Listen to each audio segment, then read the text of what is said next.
মই মানে পোনপ্ৰথমে আপোনালোকক মই ৰামহৰি খাউনকা গাঁও পঞ্চায়তৰ এজন শিক্ষিত যুৱক হিচাপে ধন্যবাদ জ্ঞাপন কৰিছোঁ।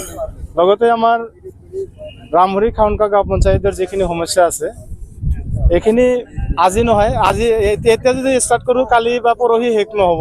এনেকুৱা এবৰি সমস্যাৰ ভিতৰত আমি জৰ্জৰণি হৈ আছোঁ। মেইনলি সমস্যা হৈছে আমাৰ যিটো যাতায়াত ব্যৱস্থা।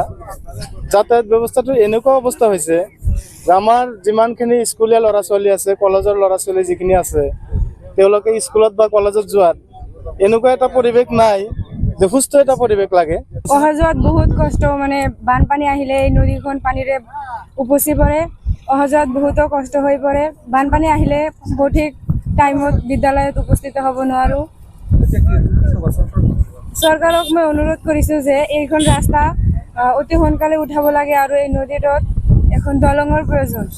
ব্ৰিজটো তৈয়াৰ কৰি দিলে বহুতো সৰু ল'ৰা ছোৱালীয়ে বিদ্যালয়ত যায়, এইখন নদী পাৰ হওঁতে বহুতো কষ্ট হৈ পৰে। লগতে জয়পুৰ বজাৰৰ সংলগ্ন এটা ব্ৰিজ দিলে আমাৰ সেই ৰাস্তাটোৰ পৰিপূৰকতা আহি যাব বুলি আমি ভাবোঁ। গতিকে আমি চৰকাৰ তথা বিভাগীয় কৰ্তৃপক্ষক অনুৰোধ জনাইছোঁ যে আমাৰ ৰাস্তাটোৰ এই মানদণ্ডৰ কাৰণে এই সুতিত যদি এটা RCC ব্ৰিজ দিয়ে তেনেহ'লে আমি চিৰকৃতজ্ঞ। এইখিনি আহ্বান ৰাখি মোৰ